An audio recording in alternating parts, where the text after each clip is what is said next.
Welcome to our Financial Freedom Seminar. This is our first class. We have 6 classes altogether, and just looking forward to what we're going to learn, how we're going to be instructed, how to be better stewards of our money. Our instructor is Dr. Jeff Crum. He has his doctorate in education. He majored in finances and piano. He's playing the piano for us, and now he's helping us with his financial seminar, which is a great blessing. He started working in the insurance industry in 1989, and now he is a financial advisor, and we're blessed to have him. So, Dr. Crum. All right. Well, Pastor, I want to thank you for allowing me to do this. It's a privilege to share what I've learned with so many folks. In a few minutes, we'll talk through some different aspects of our finances and what God has to say about them. But first, let's begin with prayer.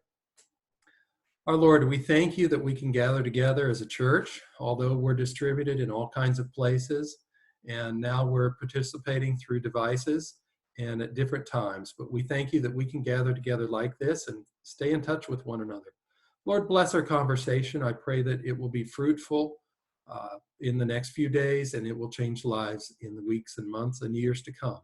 In Jesus' name we pray. Amen. So, I'd like to draw your attention to the PowerPoint. And our church exists to evangelize the lost and edify or build up the believers. Our purpose today is to help you grow stronger, not only in your faith, but in your finances, because God expects us to be good stewards. Let's look at a few verses of scripture as we get started, and then we'll talk about our cash flow, protection, and future money, and how you can make some changes in your life. In Matthew 25, there were 3 stewards. 2 were winners, and 1 was a loser. Let's see what it says. For the kingdom of heaven is as a man traveling into a far country who called his servants. This is the boss. Pardon me if I speak in Crum's English every now and then, but the King James Version is almost a different language from 400 years ago. And he delivered unto them his goods. He gave them talents. These talents you might think of as a bag of silver or a year's wages. And unto the one he gave 5 talents, and to the another 2, and to another 1, to every man according to his several ability. And straightway he took his journey. Now 2 of these stewards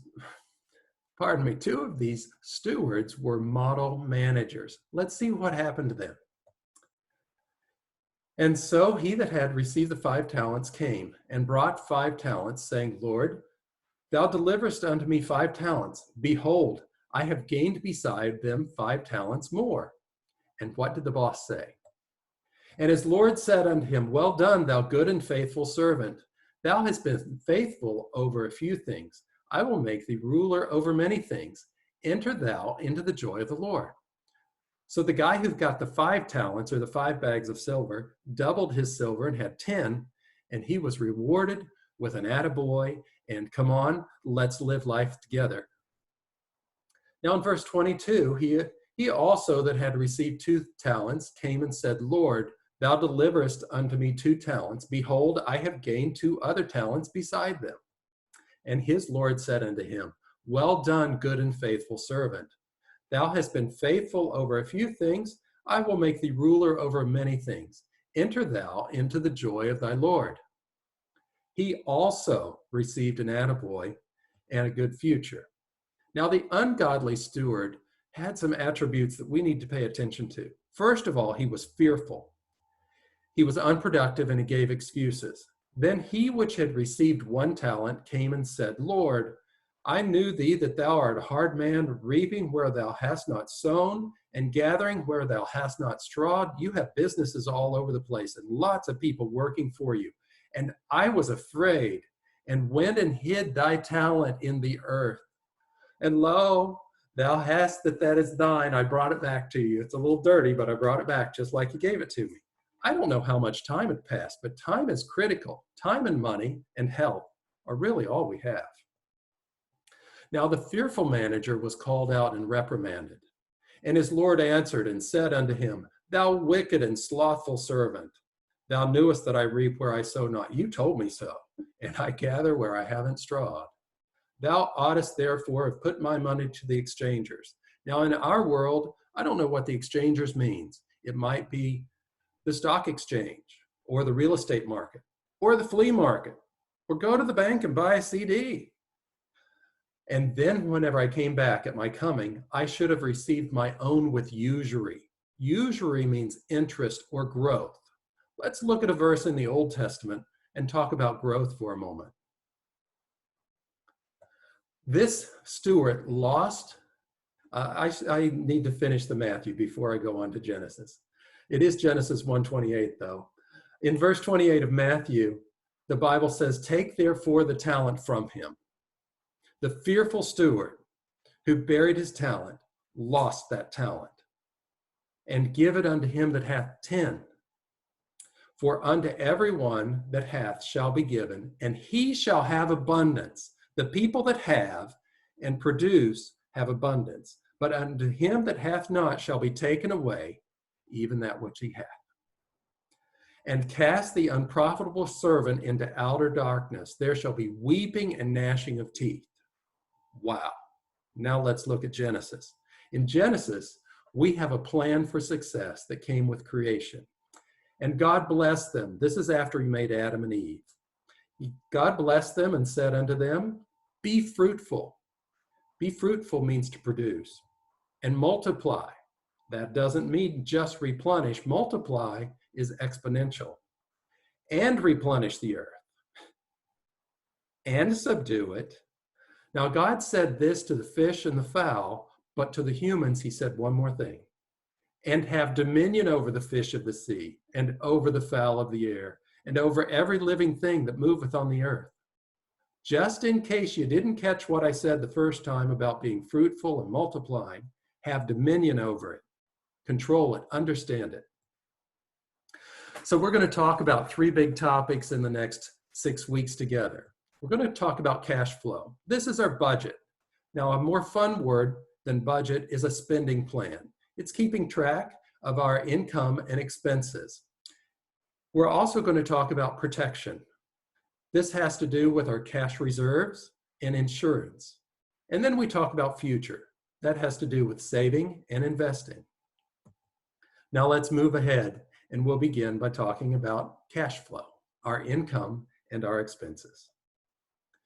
Your spending plan is a budget, or your budget is your spending plan. Think about how your income and expenses come and go. Now, we can think about it, but the best way to think about it is to write it down. In future weeks, I'll give you some handouts to help you write down your income and expenses, but it really isn't that hard. You can jot it down, and when you jot it down, be conservative. Round your income down. We're in a coronavirus crisis. Even the nurses are working half shifts and skipping days because they don't have any elective surgeries going on. Now, there are other places where the nurses are working overtime, but all medical people don't have guaranteed income right now. We also need to figure out what is a need and what is a want. Needs are necessary. To me, heat, food, internet, that's necessary. The other day, I noticed one of my shirts had frayed edges. It's not necessary that I replace it. I still have probably 25 or 30 more in the closet. Don't have one like that, but I have plenty of clothes to wear. Needs are necessary, but desires are optional. Many times we elevate our desires to necessities, and that's one of the places where we begin to get into trouble. Now, on your handout, I've asked you some questions, and I'll pause right now. And looking at the cash flow questions, cash flow includes income, that's what comes in, and expenses, which goes out.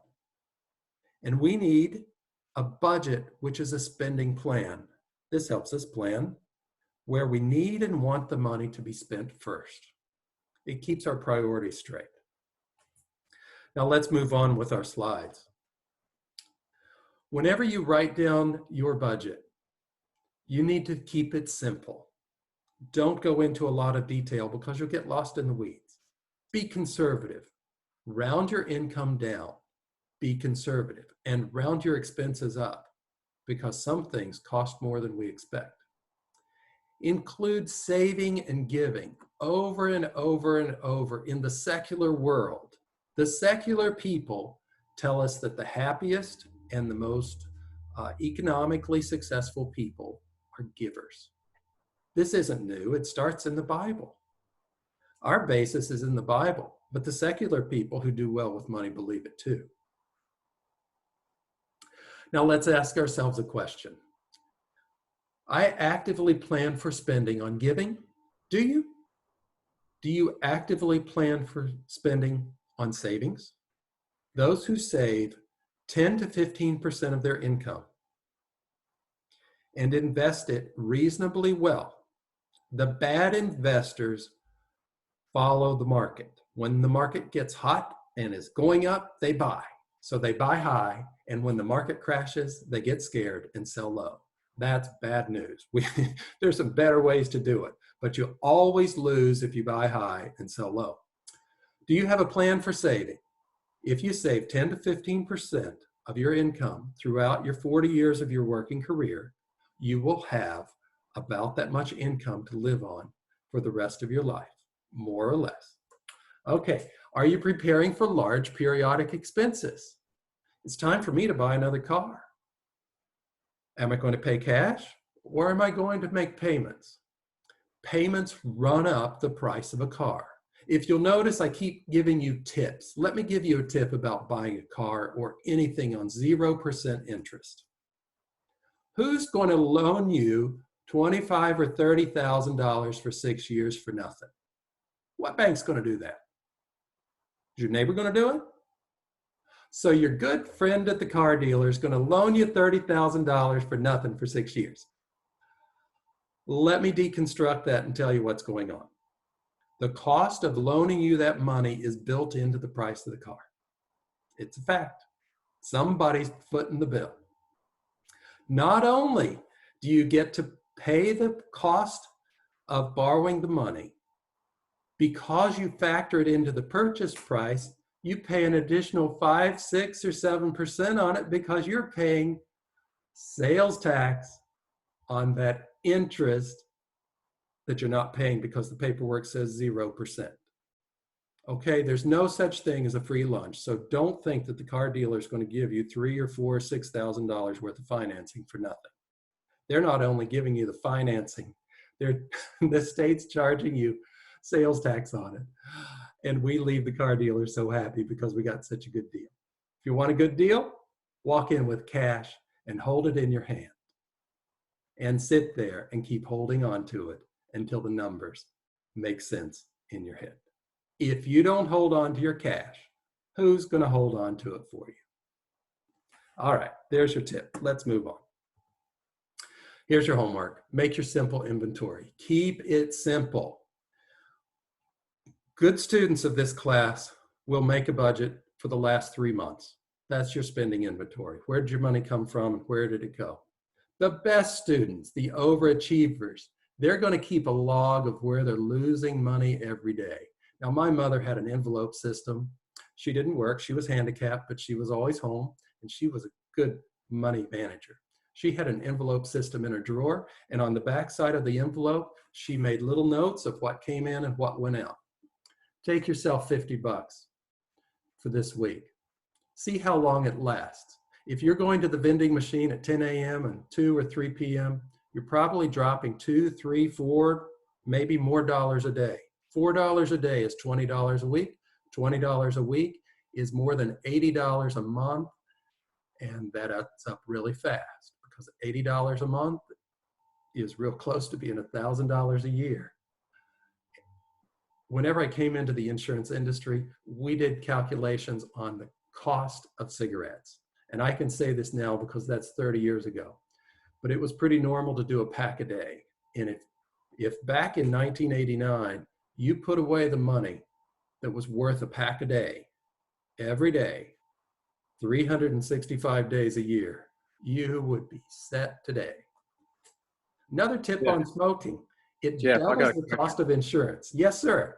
Yeah. On this homework assignment, make an inventory of your income expenses for the past.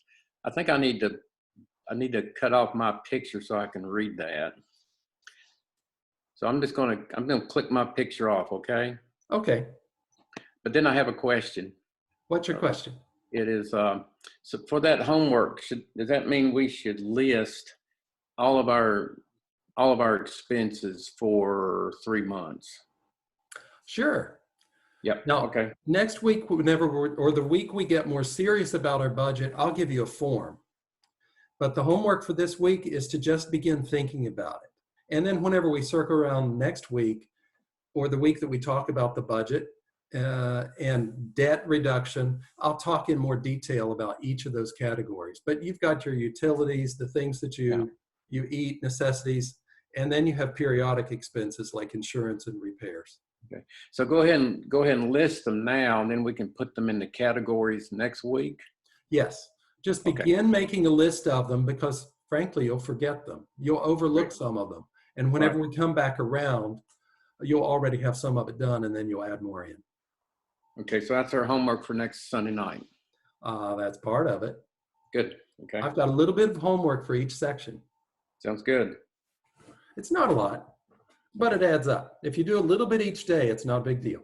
Right. Okay. Good. All right. Now, the overachievers, they want to keep track of where they're dripping money every day. And most of us drip money, some of us a lot more than others. All right. I told you about my mother and her cash flow system. Another example of that, whenever we were early in our marriage, my wife Kelly was off on maternity leave, and we were trying to be very careful with money because Y2K was coming and another baby was coming. And we started buying gift cards for Walmart, and that was our budget for Walmart. Now, at that time, we had a $300 gift card for the month, and that was it. And come week 3, we were careful about that. But when the gift card was gone, it was gone, and we stuck to it. And we learned to live on less. It's surprising what you can do whenever you make yourself do it. There you go. We used plastic. My mother used an envelope. You choose your method, but stick to it. Now, one of the things that we do is lie to ourselves. When we lie to ourselves, 2 things happen. We become the liar. So we're guilty and we feel bad about that. But we're also the victim. We're both the perp and the victim. So it's double jeopardy. What's the solution? Be honest. Be honest with yourself. Sometimes those are hard things to say, but if we get them out in the open, it's like going to the doctor and saying, I got this problem. I've got this itch. I've got this growth. It's so much better if you talk about it early because it can be managed. We know of people who waited to go to the doctor because they were afraid. Remember where we started? 2 good stewards. One was a loser, and he was afraid. Don't be afraid. Be bold. Ask for help, and be honest with yourself. 2 takeaways from this cash flow talk. Write down some money-saving tips. We'll pause right here, but write down some money-saving tips before we clutter our minds with other things. And if there's something you want to talk about more, fill in your blank. I'll give you a few seconds to write that down.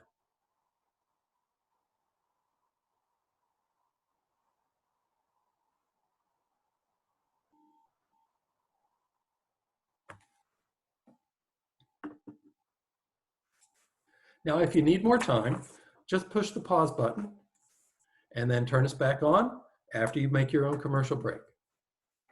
I'm going to move on to the next section. The second big topic that we're talking about is protection. Plan now for expenses that we are certain will happen.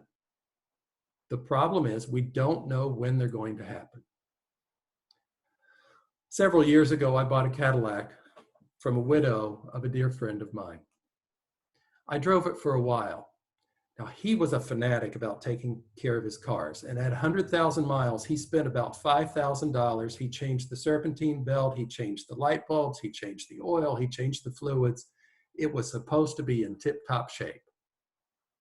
And at about 135,000 miles, I was driving down the interstate, and this big red light came on and said, stop, pull over. And all of these messages start showing up on the dash. It was snowing, it was cold, and the exit was about a mile away. So I went to the exit and limped that car to my next appointment, and I had it towed to the shop. I had to replace the engine in it. Now, I was able to get the engine replaced for about $1,500, which was a lot less expensive than replacing the car. Here's my point. Old cars will break. It's going to happen. Water heaters break, refrigerators break, furnaces don't come on.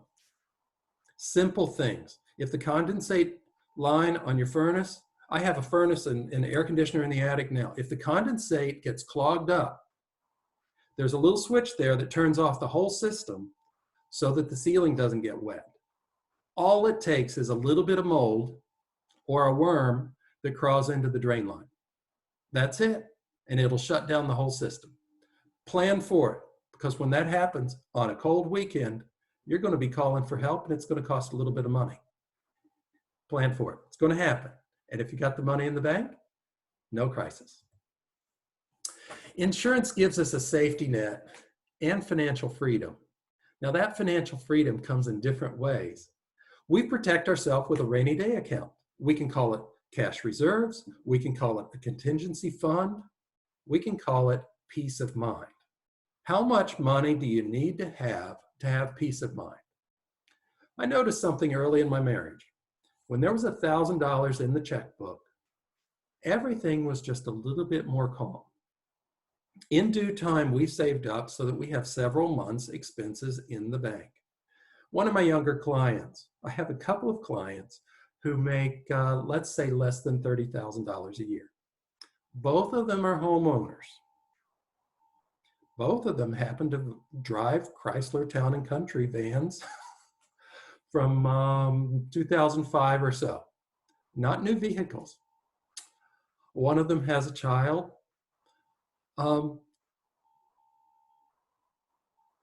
Neither of those couples are in crisis right now. One of them called me and said, "What do I do?" I said, how many months do you have in the bank?" They told me, and I said, "Sit tight." They're going to end up with about 3 weeks off work, but they could afford to sit tight for 6 or 7 or 9 months because they planned ahead. And they're doing that because they began saving at least 10% of their income, and they first created an emergency fund.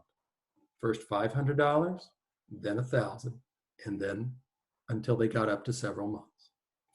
So begin small. It'll give you a sense of confidence and a sense of security. This takes discipline. You can't spend it. Let me give you one illustration. I learned a lot of this from my parents. Whenever I was in about the 5th grade, I got a wallet. I think it was for my birthday.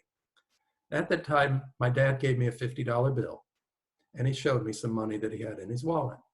And he said, "Son, if you keep this $50 bill in the back of your wallet, you'll always have what you need." Ever since then, I have kept at least $50, sometimes quite a bit more, especially when we're traveling. And I do not spend that. No, no, no, no. Unless there's a crisis. I had a crisis about 3 weeks ago. We moved. My credit card was coming to its expiration date. They sent the credit card to the old address. It was rejected and sent back, and my credit card got turned off, and I didn't know it. And I needed gasoline, and I had $50 cash to get home. It's a good habit. Start now. I never told my friends in high school that I always had $50. And if they said, "Hey, Jeff, can you buy us a something?" Nope. "Hey, Jeff, do you have some money to do this?" No. I had money in case of a problem. And that run to the donut shop across the street that we did often wasn't a problem. Remember? Necessities, options. Okay. One of the things you can do on your homework sheet is make a note about what you want to know more about. We're going to move on to the next slide. There are different types of insurance. The first type of insurance I just mentioned to you, it's self-insurance. That's your rainy day fund. Then there's the kind of insurance that you get when you make a purchase. This is usually cheap. It's just $3. Would you like $3? It's only $3 to cover 3 years of replacement. Well, now wait a minute. What happens if your handy dandy little mixer breaks in the first month? You take it back to the store. That's free, isn't it? We had that happen to us not too long ago. If the mixer makes it 30 days or 6 weeks and you got the receipt, it'll probably last a few years, won't it? In most cases, people never use that insurance that they buy at the checkout. Look at the statistics. Take your cell phone, for example. I carry a very expensive cell phone because that's my business. It does everything that I can do on a computer. So I don't spare expenses on my cell phone. I used to always buy a used one until a couple of years ago, whenever I was sitting with a client and I picked up my phone and the screen broke and I had to have a new one. And I had to have a new one that day. I asked for a cash discount and they told me it would cost more if I got a cash discount. I figured out what the little gimmick was. This isn't the time to tell you. Maybe I'll tell you if we have some private time later. But anyway, if you buy insurance on your phone, maybe it's only $12 a month. Read the fine print. You have to spend a $100 deductible before they pay to fix your phone. Now, let's say your phone breaks after 12 months. You've already spent an extra $144. $12 times 12 months. You've spent an extra $144, and now you've got a $100 deductible. So you're $244 in. You might have been better off to stick that $12 in your envelope in the drawer. Add it to your emergency fund. Because if your phone breaks after a year, how much value has it lost? Maybe you can buy a used one on eBay. Just maybe. Think about the numbers. We get all kinds of devices. The only thing like that insurance that I found might be really beneficial would be a home purchase warranty. Usually costs about $1,500 maybe to get a warranty on your home. And if you have questions about old appliances, furnaces, things like that, I have found that sometimes that's handy for folks.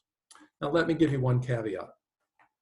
Small insurances like that are more meaningful to people who are struggling with money. Because people who are struggling with money don't have money for the deductible. So sometimes it's better for people who are poor. And poor, to me, is a way of thinking.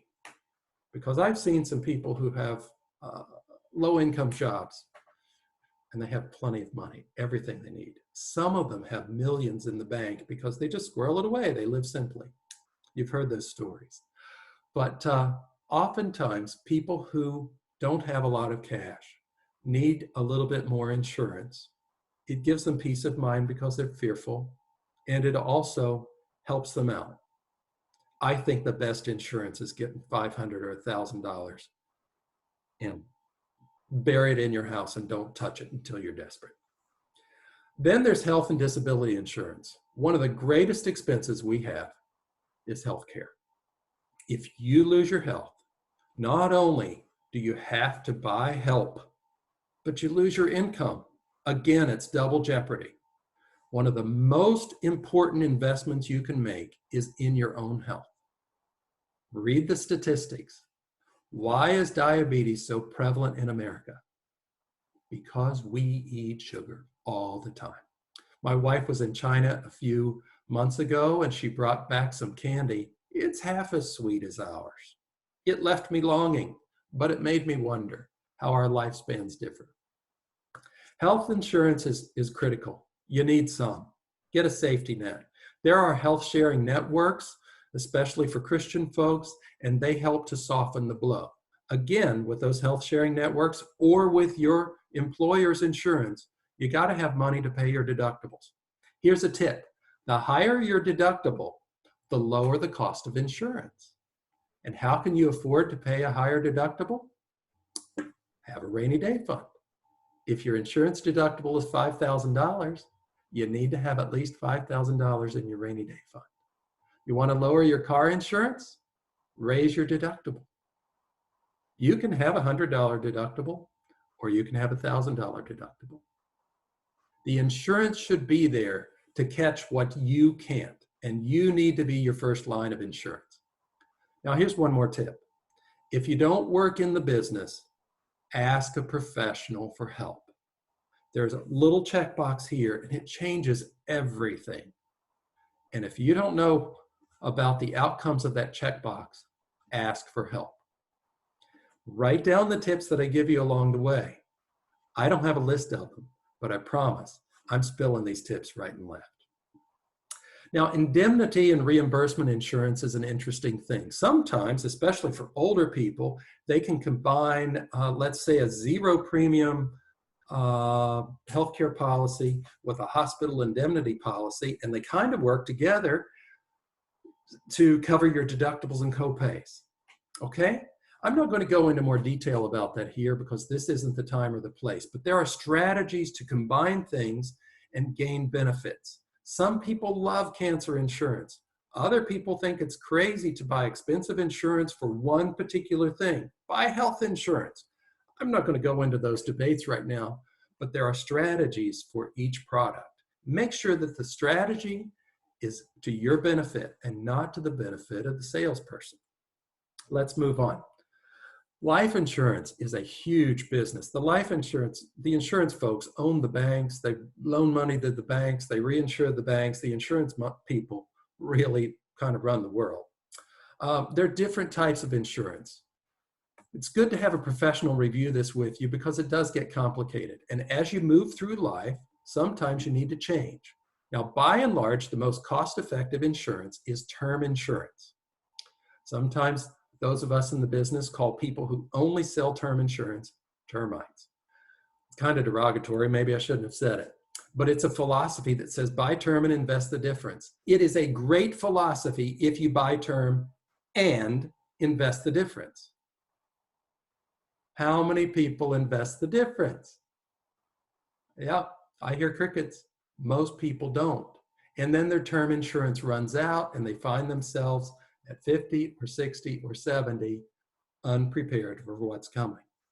So term insurance is like rent. You pay for it every month, and when you stop making payments, it goes away. It also has a term. If you buy a 20-year term, at the end of 20 years, it's going to go away. Now, there are exceptions to that. On the opposite side, there's whole life insurance. Whole life insurance accrues a piggy bank inside of it, and you can use that money to borrow against it. Or like if you buy a $50,000, let's say a whole life at age 65. Well, by age 65, you'll have $50,000, okay?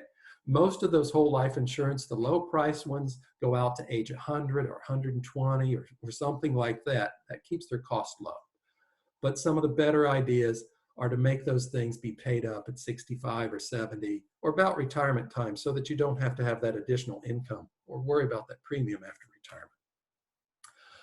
Now we're talking about retirement income. More than half of the population of the United States relies on Social Security for most of, if not all, their retirement income. Social Security began as a safety net for poor people. Poor people. And whenever Social Security came into being, there were 6 or 7 or 8 people paying in for every person that took money out. And those people who were taking money out took money out for a couple of years. So you have a half dozen people paying benefits for people to live 2 or 3 years.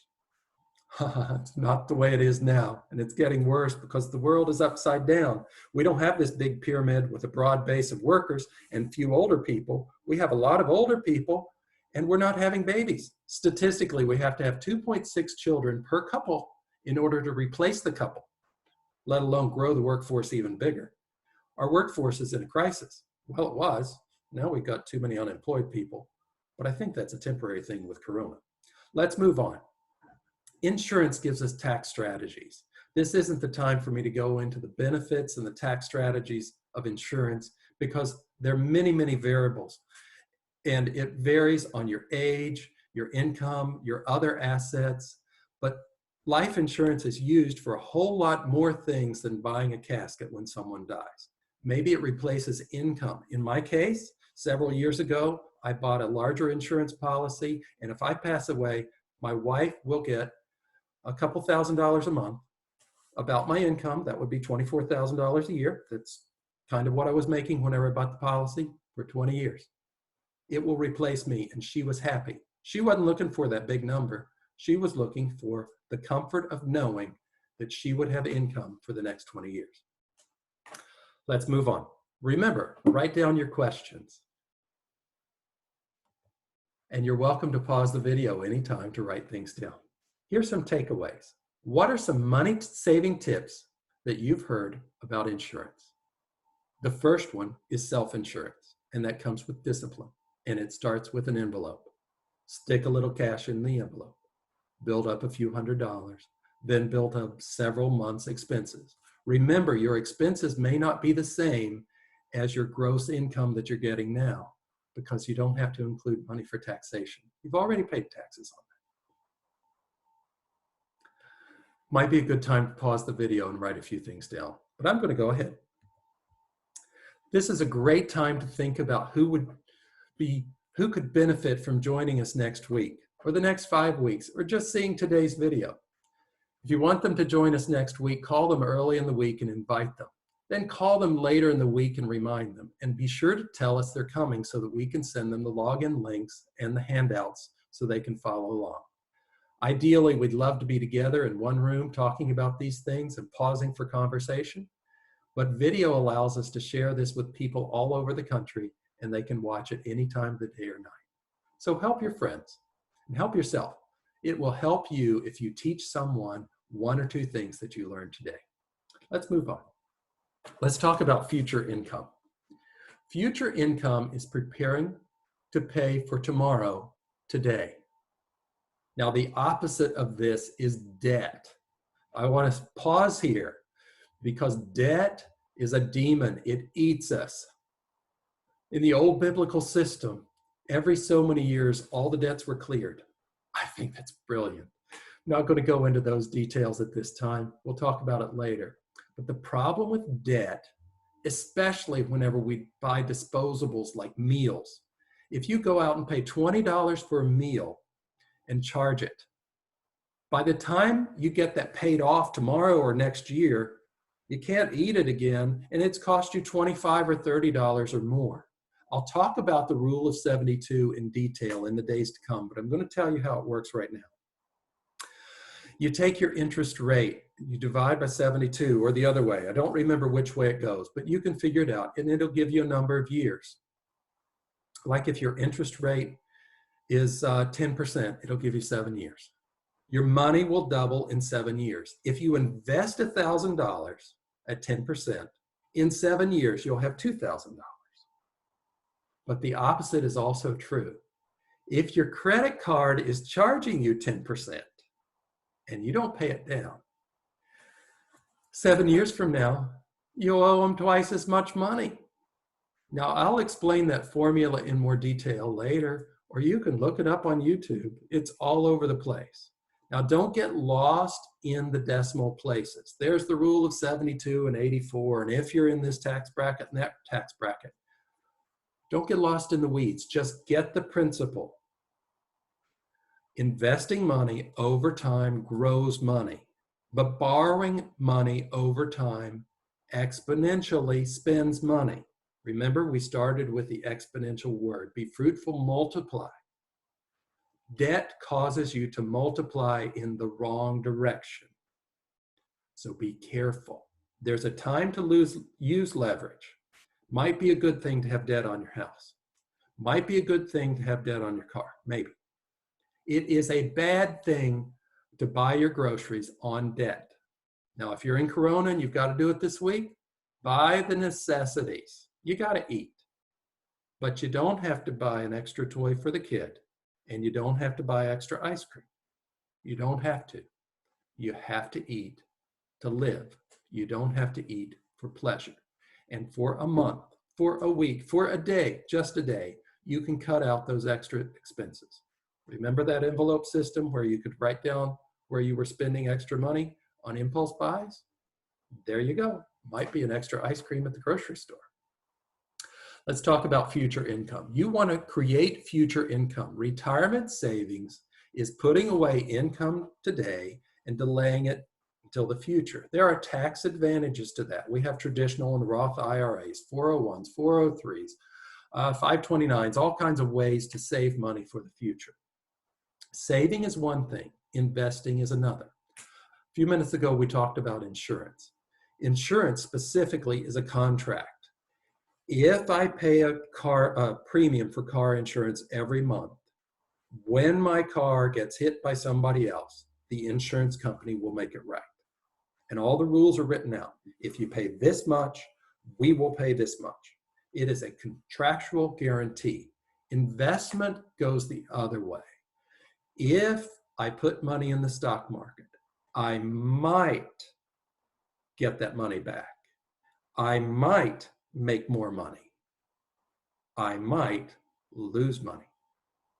Investments can go up exponentially or down exponentially. Insurance is contractual guarantee for results under certain circumstances. So when you want to plan for the future, you've got to save. You have to have a down payment. You don't want to pay gap insurance. You don't want to pay PMI. That's just pain upon pain. But what are your future purchases? You're probably going to have to replace a vehicle. So get the thing paid off, drive it a few years, but keep making those payments to yourself. Use that envelope.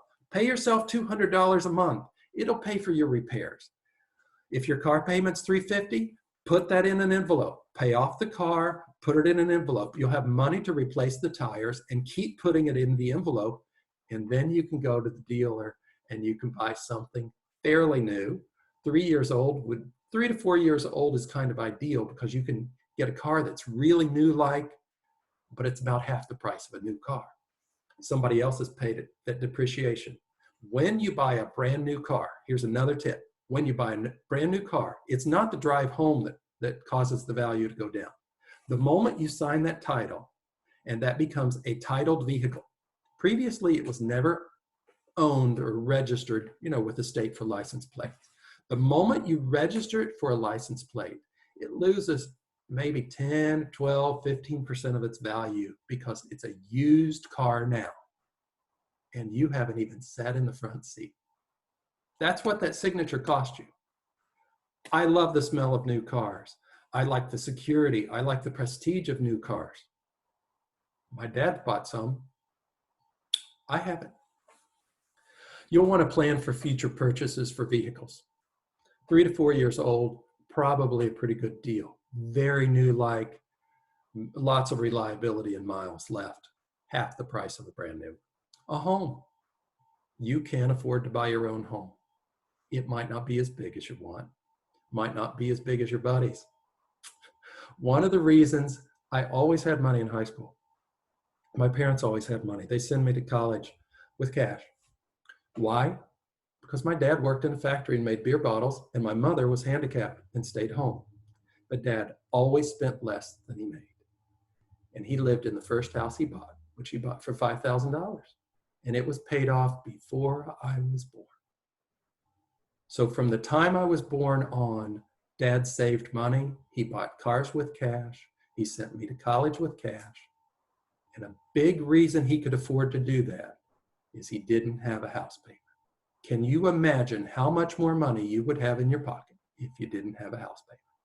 Here's a hint. If you already have a house payment, pay a little ahead each month. And if you do that, you'll turn a 30-year mortgage into a 20-year mortgage. Just round it up. It won't hurt very much. Moving on. Planning for big toys. I'd like to have a camper. I used to have a four-wheeler. Four-wheeler was a necessity that I expensed because we owned a farm and I had to have it to plow snow so that our guests could come and go and some of those things with the farm. If you can't expense it, it might not be a necessity. We'll see. Disability and death. Remember I talked about self-insurance? It may be that you want to plan through for those coming expenses because you will grow old if you live long enough And if you don't live long enough, you'll die. Those expenses will come. You can plan ahead for them. College is a big expense. One of the greatest debts in our country is the college debt. Retirement. Again, Social Security was never designed to pay all of your retirement expenses. It was designed to be a safety net for poor people. I like to think that Social Security will provide a third or less of my retirement. There's also neat strategies you can use with Social Security. If you take Social Security at 62, you'll sacrifice a big chunk, maybe a quarter of your retirement income, but you get it early. If you wait until you're 70, you might get about 25% more. I haven't reviewed the statistics later, but from 62 to 65, if that's 25%, that's, like 8% per year. That 8%, we got to sit down and figure, can you make 8% more working, delaying retirement, or could you make 8% more by spending the assets you have in the bank first and delaying the Social Security? Or you don't think your lifespan is very long, maybe you should take Social Security early. But be careful about those penalties. If you take it early and then earn too much money, you get penalized for it. So it's good to talk to a professional who can talk to you about what's called Social Security. Wow, that's a hard word to say. Social Security maximization. And then finally, legacy. I don't know what you want to leave to your children or your grandchildren, but everybody appreciates something. So it's great to plan ahead. Of course, life insurance is designed to do that. You can do it other ways. Later on, I'll give you some tips about some documents like your wills and powers of attorneys and things. I'll give you some tips on where you can get those for free. I'm not saying that you shouldn't contact a professional. It's always best to talk to a professional. But many times you can get, a healthcare power of attorney from the hospital. You don't have to pay a lawyer for it. And I promise the hospital will respect it. But when it doesn't work? When you don't do it. When you don't get it signed. When you don't get it notarized. When you don't tell your kids where it's at. Because then a crisis comes along and it doesn't exist. That's when it doesn't work. You can plan ahead for that. There's a big tip. Again, pause the video, take a moment to write down something you want to know more about.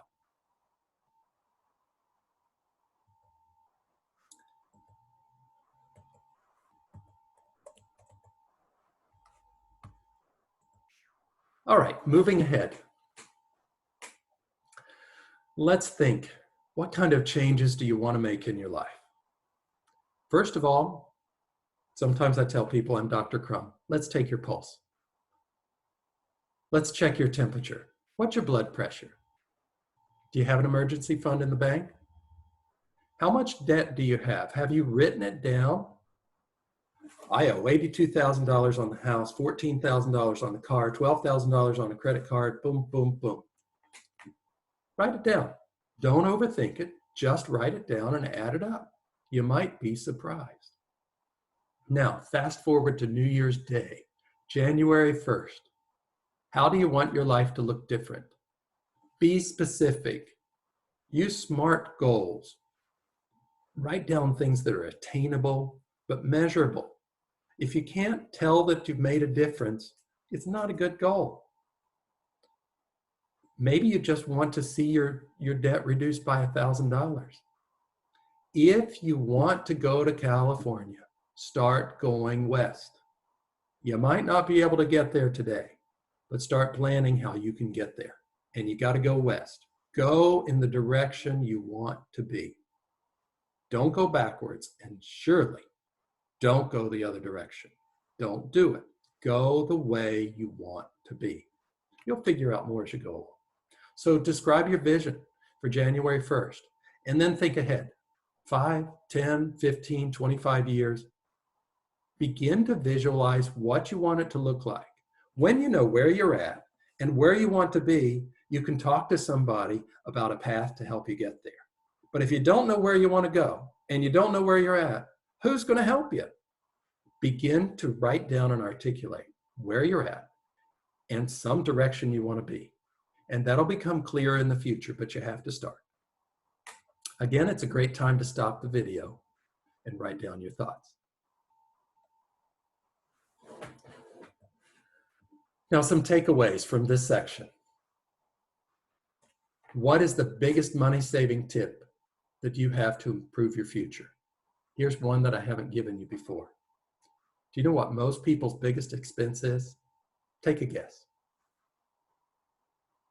For most people, their largest expense is taxes. The government takes the taxes before you get your paycheck, and they add it up and they keep it at the end of the year. Now, it just so happens that I got a check for $2,400 the other day due to the stimulus money. It's the first time it's ever happened to me in 50 years, and it might be the last.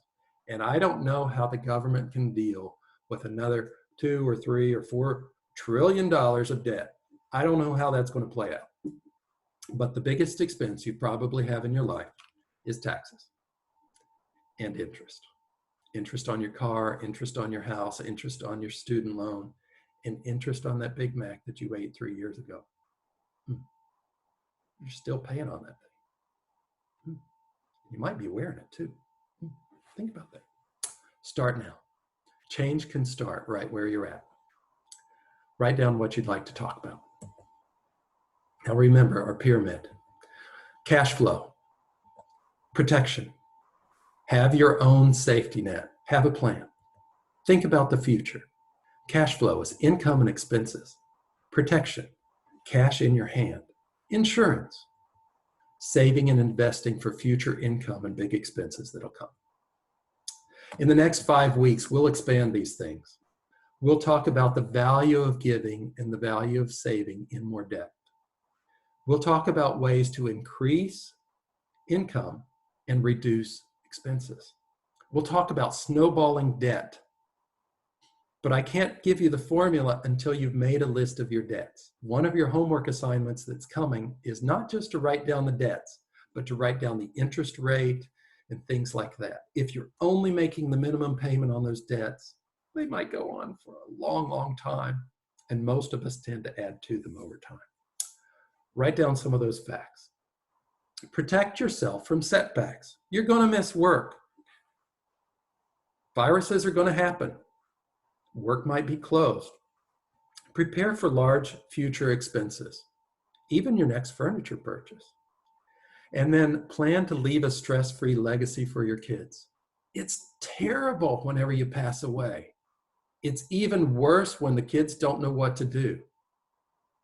If you pass away and the kids know there's a file folder over here and they call this financial professional and this insurance guy, I promise you, it is a blessing whenever somebody calls me and says help.